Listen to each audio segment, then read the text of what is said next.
Friends నమస్తే, నేను మీ ప్రసాద్ మూర్తి. ఈ మధ్య ఆట్టం అని ఒక మలయాళీ సినిమా చూశాను. ఆట్టం అంటే నాటకం, ది ప్లే అని అర్థం అన్నమాట.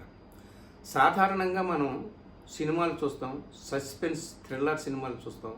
ఆ సస్పెన్స్ మధ్యలో ఎక్కడో రివీల్ అయిపోతుంది, లేదా చివరికంతా కొనసాగి క్లైమాక్స్లో ఎప్పుడో ఆ సస్పెన్స్ వీడిపోతుంది అన్నమాట. కానీ సస్పెన్స్ని సస్పెన్స్గానే ఉంచి సినిమాని ఎండ్ చేయడం అనేటటువంటిది నేనైతే ఎప్పుడు చూడలేదు. ఇదిగో ఈ సినిమాయే చూశాను అనమాట. అలా సినిమా అయిపోయిన తర్వాత కూడా ఆ సస్పెన్స్ అలాగే ఉంటుంది. ఈ సినిమా ప్రైమ్లో ఉంది, అమెజాన్ ప్రైమ్లో సబ్ టైటిల్స్తో పాటు ఉంటుంది. హాయిగా చూడండి, ఎంజాయ్ చేయండి. ముందుగానే చెప్తున్నాను, మర్చిపోవచ్చు అని చెప్పి. సరే, విషయంలోకి వెళదాం. కథ సింపుల్గా చెప్తాను, మొత్తం చెప్పను. ఒక నాటకం ట్రూప్ ఉంటుంది, 12 మంది పురుషులు, అందులో ఒక మహిళ, ఆమె పేరు అంజలి. వీళ్ళందరూ కలిసి 11-12 సంవత్సరాలుగా నాటకాలు వేస్తున్నారు. అంతా ఒక కుటుంబ సభ్యుల్లాగా ఉంటారు, ఎంతో ప్రేమగా అవినాభావ సంబంధంతో ఉంటారు ఆ నాటకంలో ఉన్నటువంటి వాళ్ళందరూ. ఈ ట్రూపులోకి హరి అనేటటువంటి అతను సినిమా యాక్టర్ యాక్చువల్గా తాజాగా వచ్చాడనమాట ఆ ట్రూప్లోకి. వీళ్ళందరూ మంచిగా నాటకాలు ప్రదర్శిస్తున్నారని చెప్పి ఒక విదేశీ దంపతులు వీరికి ఒక ట్రీట్ ఇస్తారు. ఒక ఫామ్ హౌస్లో మంచి పార్టీ చేసుకోమని.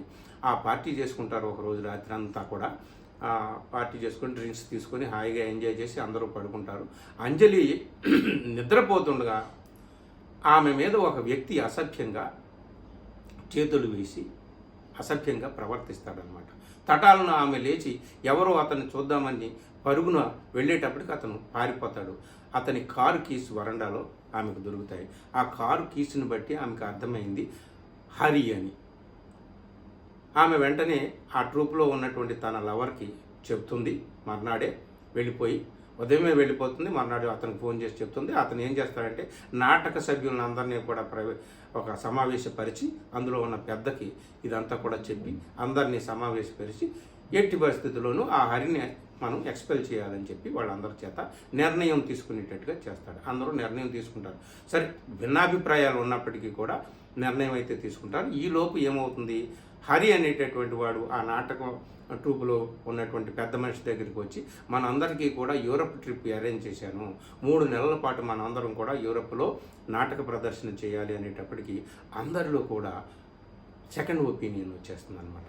అరే మనం ఇంతకాలం నాటకం ఆడుతున్నాం, ఎప్పుడైనా విదేశాలకు వెళ్ళామా, రాక వచ్చింది ఇంత అద్భుతమైనటువంటి అవకాశం అని చెప్పి రీథింకింగ్లో పడిపోతారనమాట. మళ్ళీ ఆ అంజలిని పిలవడం, అంజలితో క్రాస్ ఎగ్జామినేషన్స్, ప్రశ్నలు, అసలు నువ్వు ఎందుకు తాగావు, ఇవన్నీ కూడా.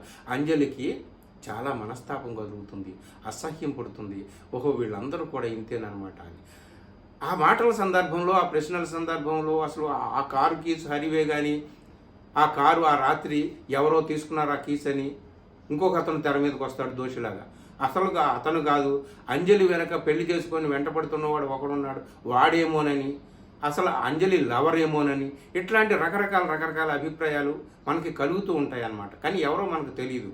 అంజలి కూడా చివరికి వీళ్ళు ఈ విధంగా రివర్స్ అయిపోవడం చూసి మంచి అవకాశం, ఏదో ఫారిన్ ట్రిప్ అవకాశం వచ్చేటప్పటికి నాకు న్యాయం చేద్దాం అనుకున్నటువంటి వాళ్ళు అందరూ కూడా ఇట్లాగా మనసు మార్చుకున్నారా అని చెప్పి, అంటే అవకాశం వస్తే ఎవరైనా ఏ విధంగానైనా ప్రవర్తిస్తారనమాట. వీళ్ళలో ఎవరు దోషి అని నేను చెప్పాలి అని చెప్పి తనలో తానే మదనపడి ఆందోళన పడి, అసలు ఈ నాటకం ట్రూపు నుంచి హరిని కాదు కదా, ఆ దోషిని కాదు కదా, నన్ను నేనే ఎక్స్పెల్ చేసుకుంటున్నానని చెప్పి వెళ్ళిపోయి తను ఒక నాటకం ట్రూపు పెట్టి తనకు జరిగిన ఈ ఇన్సిడెంట్ని ఇతివృత్తంగా ఒక నాటకం వేస్తుంది. ఆ నాటకం చూడడానికి తన ఒరిజినల్ ట్రూప్ మెంబర్స్ అందరూ కూడా వస్తారు. ఆ నాటకం క్లైమాక్స్ సీన్ ఏమిటాయంటే, అంజలి నేనే అంత అసభ్యంగా ఆ నైట్ ప్రవర్తించింది అని చెప్పి అందరూ మాస్కులు వేసుకొని ఉంటారు. అతను నేనే దోషినని చెప్పి మాస్క్ తీయబోతుంటుంటే అంజలి వెనక్కి తిరిగి, వద్దు, నువ్వు మాస్క్ తీయొద్దు, నువ్వు ఎవరో నేను చూడదలుచుకోలేదు, ఆ దోషిని నేనే అని చెప్తున్నాను కదా అంజలి అంటాడు. వద్దు, ఆ దోషి ఎవరో నేను చూడదలుచుకోలేదు అని చెప్తుంది. అంతే, సినిమా ఎండ్ అయిపోయింది అనమాట. అంటే అవకాశం వస్తే ఎవరైనా దోషిగా మారిపోతారా? ఒక వ్యక్తికి, ఒక ఆడపుత్రుడికి న్యాయం చేయాలనుకున్నటువంటి మంచి మనుషులు కూడా ఇలాగా రివర్స్ అయిపోతారా? ఎవరు దోషి, ఎవరు నిర్దోషి? అసలు అందరూ దోషులేనా? ఆ ఒక్క దోషి ఆ 12 మందిలోనూ ఉన్నాడా? లేదా ఆ 12 మంది కలిసినటువంటి దోషి ఒక్కడే అతన ఏమిటి అనేటటువంటిది ఆమెలో కలిగినటువంటి మతనం మనకి ఎలాంటి సముద్ర ఘోష మతనం ఆమెలో జరిగిందో మనకు తెలియదు, కానీ అవన్నీ కూడా మనకు అనిపిస్తూ ఉంటాయి అన్నమాట.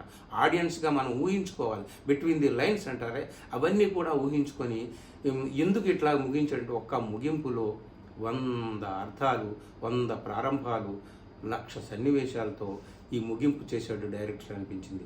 అందుకనే మొత్తం కథ అంతా కూడా నేను విపులంగా మీకు చెప్పలేదు, మీరు చూసి అర్థం చేసుకోండి. ఈ సినిమా మీకు తప్పనిసరిగా నచ్చుతుందని నాకు అనిపిస్తుంది. తప్పనిసరిగా అమెజాన్ ప్రైమ్లో చూడండి. సినిమా నచ్చితే అప్పుడు మంచి కామెంట్ చేయండి, నా ఛానల్ని సబ్స్క్రైబ్ చేయండి. Thank you very much.